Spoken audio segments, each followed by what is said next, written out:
Hi, hello. Welcome to another episode of Isaiah's Newsstand. It's your host, Isaiah Edwards.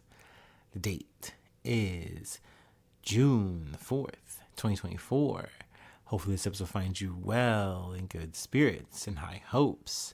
As for me, I'm doing pretty good. We didn't go up on a Tuesday, but overall it was a good Tuesday. Let's see, work. It's getting back into a good groove. Also, we might have some potential good news on the horizon for our fallen compactor. Hopefully, it's going to be getting repaired, or at least repairs are going to get started tomorrow. They've officially kind of come and start looking at it and all that. So, fingers crossed, knock on some wood, that I can get back to square one. But luckily, like I said, overall today was really good. Nice and easy overall. So we love to see it. Let's see here. Food corner from last night was the old Mexican beef and rice bowl. It was very yummy. I enjoyed it. Trying to think. I had the tortillas, fried a couple of them, put one on the skillet, and and some tortilla chips. So yeah, it was good. It was great. I loved it. Anyway, let's see here. Was there anything else I really wanted to touch on for my personal news? No, we're good. Let me go ahead and do my startup, and we can just go ahead and cruise on into it. Crack a cold one, if you will.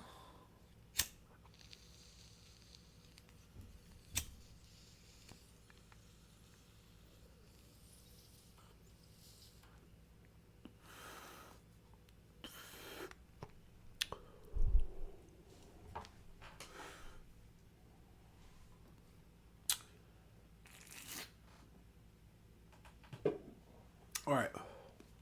The first thing I wanted to touch on, don't want to dwell on too much, but it did technically make headlines, so I figured why not. From CNN, Dr. Pepper just passed Pepsi as the second biggest soda brand. Big news for the soda jerks out there.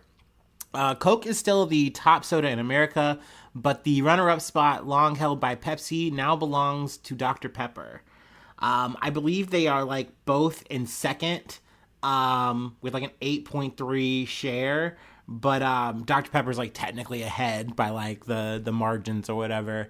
So I guess this is earth-shattering news or what have you, but I personally really don't care. I don't drink much soda these days. I'm sadly an energy drink drinker, user, and having to deal with that. But I will say I am partial to a nice Coke. And another thing I wanted to kind of add. I'm really just talking about this because I'm kind of a Pepsi hater. I'm a little bit of a Pepsi hater. I'm definitely not a Pepsi enjoyer, though. Don't get me wrong. I'm not so much of a soda guy that I'm like, I hate Pepsi. That's why it's been so funny to me, hearing people, because I don't think I covered this, the whole thing with Skyline switching off of Pepsi. They're just really taking L after L after L. But essentially a lot of local Cincinnatians have been really upset. They've been really in their bag, really clutching, really just, I can't believe they would do this to us. It's just business, baby. People just drink Coke. They just like Coke, baby. They don't push that Pepsi no more. People are really in a ruffle about that. So I'm just kind of happy to kind of dig the knife in a little bit harder. Really, this is a nothing burger thing. Unless you're a Dr. Pepper head, and then I guess you're really excited to get second place. Well, welcome to the spot. Hopefully you can stay there for longer than Pepsi did. I will say, though, a lot of people who drink Dr. Pepper, they really seem to enjoy it. They love the variants, which I got to say with Coke, and even with Pepsi, I do like the cherry Coke. I used to love that as a kid. And wild cherry Pepsi, I will tell you, a lethal combination for me when I was growing up. Wild cherry Pepsi, a big old bag of popcorn from the movies, and either M&M's or Sour Patch Kids. That was all I needed. That was all I needed at the movie theaters for the low price of, I don't know, maybe around that time it was maybe $10 to $15. I shudder to think what that would be now. Probably in the 30s. But man, that would still hit. Maybe when I get some money, maybe when it gets a little bit more money, we can go to the movies and reenact that. I don't even know if they even have Wild Cherry Pepsi anymore. I'll have to bring it in. I don't know. It won't hit the same. Anyway, let's get to the rest of the shit. I'm sorry. From CNN, June 4th, 2024, Modi declares victory in India election as BJP party faces shock setbacks. Let's see here. Prime Minister Narendra Modi will serve a third term in office after India's election authority confirmed the National Democratic Alliance coalition headed by his ruling Bharatiya Janata Party won the required 272 seats for a majority. However, the result was a stunning blow to Modi, who triumphantly vowed to win a 400-seat supermajority in this year's election and romped to victory in the last two contests with a simple majority for the BJP, turning his Hindu nationalist right-wing party into an electoral juggernaut. One of my big kind of beasts with Narendra Modi is kind of how he has conducted himself with this power, with this majority.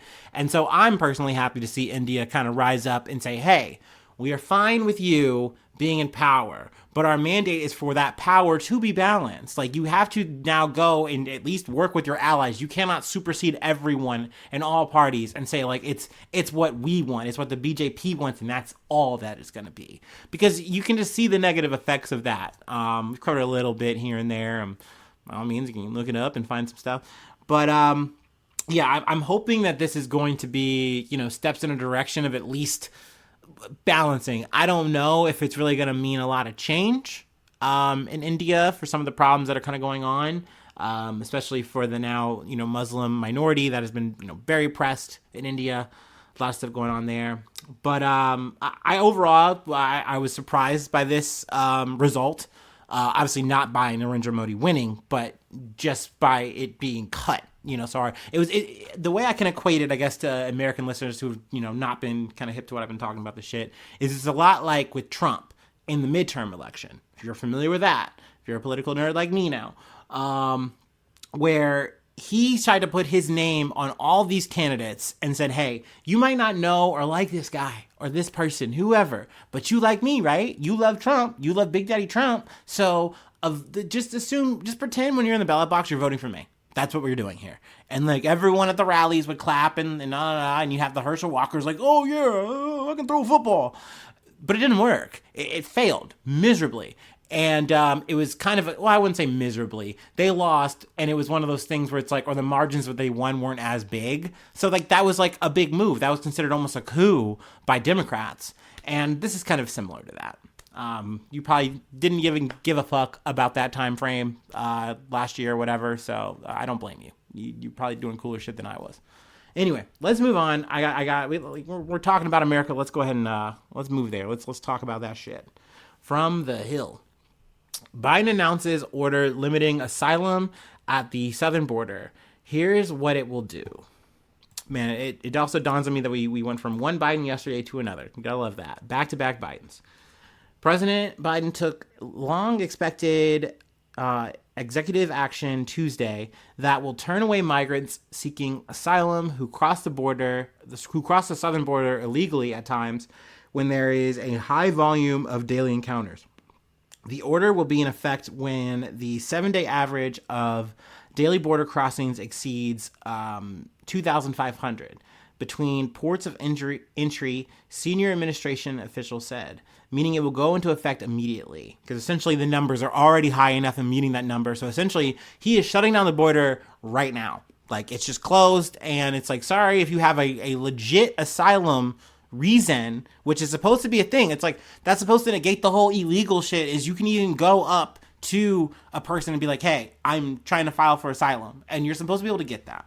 But, of course, in this country, it doesn't matter whether you're conservative or a liberal. They don't really want you to have that. It's kind of a bit icky, at least when it's too many and it's like, oh, it's just too public. Everyone can see it. We can't pay you under a table. Oh, you got to go back, actually. Sorry. Go. Shoot. That is essentially what Joe Biden is doing here. And he is doing it for like the stupidest, pettiest fucking pandering reason. Essentially just try to say, hey, look Republicans, look moderates, aren't we doing something about the border? And it's like, this isn't surprising to me. I've covered this man literally being more or less okay with like migrants getting whipped. I've covered this administration saying, hey, here's a cell phone, hang out in Juarez, hope that shit works out for you, dog. Maybe we'll get you when we can. Maybe this cell phone thing will work or not. You just figure it out. And now we're here. So I'm not surprised to see it. I think a lot of people who've been following this shit are not surprised. They're very saddened. They're very sickened by it. Because it is the same, like damn near the same thing the Trump administration was trying to do. Only it's like, oh, no, we made a special carve out for the kids. So, of course, that makes it so it's like, okay, you're essentially putting people in the worst, grimmest scenario where it's like, okay, obviously we're in a terrible fucking situation. We're stuck. We can't go.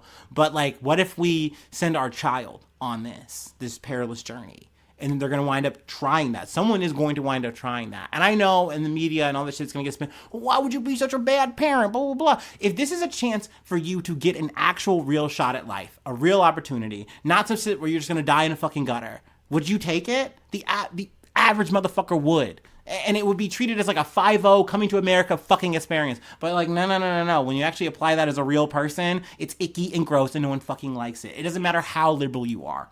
That's just a fucking fact in this country. I hate that shit. Because it's just one of those things where you realize that, like, you really do stand alone when you feel like, hey, I really do feel like we should have an open border policy. Like, and people look at you like you're a fucking freak with 5 eyes. And you can try to explain it to them, and they're just like, no, man, you just don't care. You just don't really get it, brother. And it's like, I'm sorry, I'm really trying to treat people like people, and we do have the space. Believe it or fucking not. Like, you are buying the bullshit that whatever fucking Republican or Democrat is selling you, and it's a fucking shame. I hate that shit. I hate seeing that shit. Because that comes from people I know. It comes from people I'm close to sometimes. And it's like, dude, like, I don't know how to reach these people yet. And I don't know. I try to do my best. And that's part of the reason why I'm here, yapping about it the way that I fucking do. But shame on fucking old Joe. You know, I'm not going to lie to you. I hope this shit doesn't work for him. I really don't. Like, I've come to the conclusion that the position I'm in is that yet again I'm gonna be a guy who's gonna go fucking go to the goddamn polls, and I'm gonna do my shit. But I've also come to the conclusion too that I'm not just gonna be okay and like glad hand this fucking guy and like give you the whole fucking spreadsheet about how he's so much better than Trump, because he's not. Democrats are not any better than Republicans. I do know that. I know. It just fucking sucks. Essentially, I'm just doing this for like perspective and positioning sake and like the optimistic hope that you can kind of, I don't know, urge change along from that position of being more liberal into something just more progressive and then more social. Yeah, that's what I want. Yeah, that's right. I'm spilling the beans here. You know? God damn it. I don't know. I'm really just over here fucking daydreaming. You feel me? But, like I said, I just wanted to call attention to this shit. I don't know. I know there's like, you know, speaking of the Biden administration, he's trying to play this fucking like realpolitik on the whole Israel thing where he's saying like, hey, there's actually like this deal and like they're actually working on a deal. It was like this Israel deal the whole time actually, and Hamas isn't down for it. But like once Hamas is down, it's going to happen. Meanwhile, Israel's like, what? No, we don't like that deal. We didn't like that deal. That requires us to work with Hamas and like not eliminate them like we said. So like, we don't like this deal, dude. No. Meanwhile, there was like 4 hostages that were found that have been dead. I think that's now leaving the number at around the 80s for like remaining hostages that they know about. Meanwhile, though, from what I've gathered, the bill this negotiation that Biden's talking about was something that Hamas was something like they were more or less on board with this like weeks ago. And it's just coming back up and being repositioned and repackaged. But once again, the Israelis don't want it. So it's just a couple of foible after foibles. I didn't even really want to cover the whole Israel thing, but I realized like it's worth mentioning while I'm on the subject and it's on my mind. So there you go. You know, a little freestyle there off the top. Once again, you know, you cite your sources. Fuck you. Anyway, let me move on to the next thing from USA Today.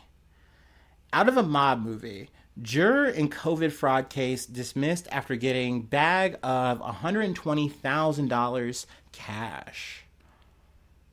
A juror in a $250 million charitable fraud case in Minnesota was dismissed Monday after someone went to her home and offered a bag of $120,000 cash in exchange for an acquittal. according to multiple reports. The woman, identified as Juror 52, was part of a federal trial involving mishandled money that was supposed to feed hungry children during the COVID-19 pandemic, according to the Justice Department release. Now, I believe this is not related to the other COVID scam that we covered, the $5.9 million thing involves the Chinese national. This is another thing, I'm pretty sure. The jury tampering allegations were dismissed Monday morning in the courtroom away from jurors, the Sahan Journal reported. U.S. Assistant Attorney Joe Thompson told U.S. District Judge Nancy Brazel that a woman went to the juror's home and left a bag stuffed with rolls of dollar bills on Sunday night, the outlet said. This is outrageous behavior.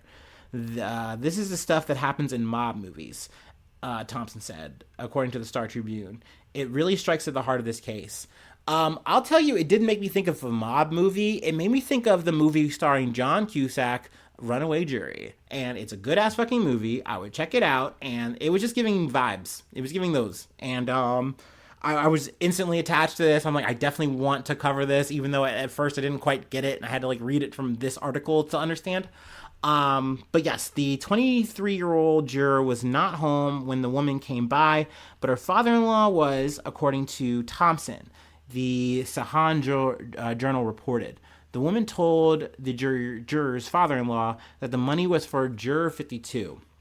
Tell her there will be another bag for her if she votes to acquit, according to Thompson, the outlet said.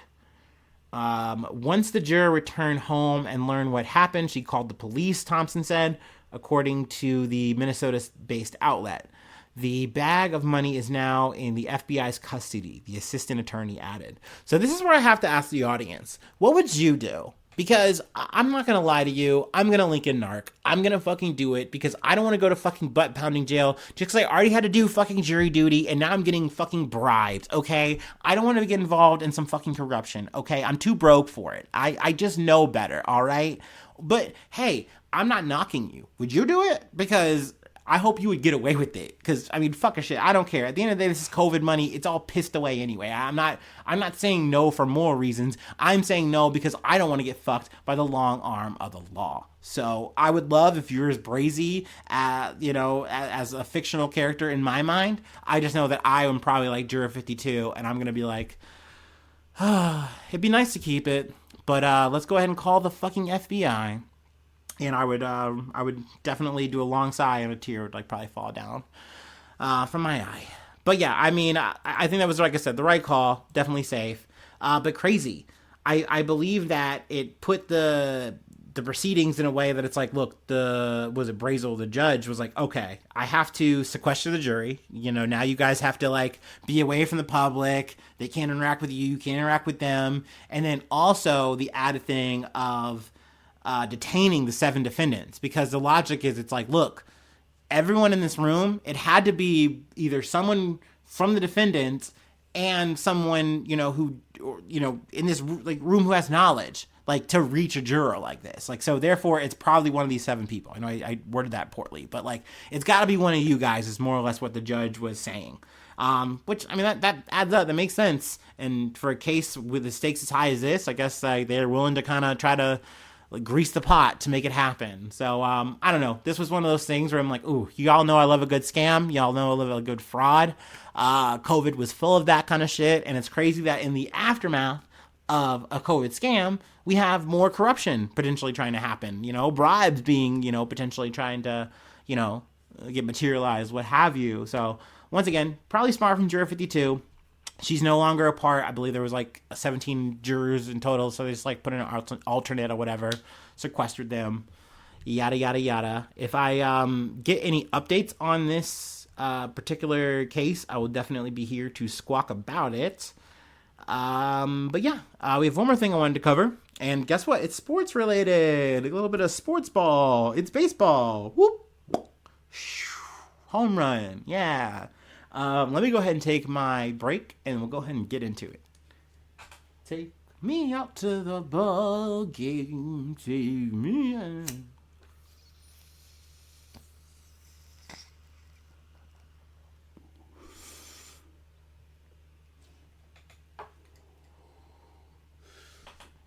Ooh.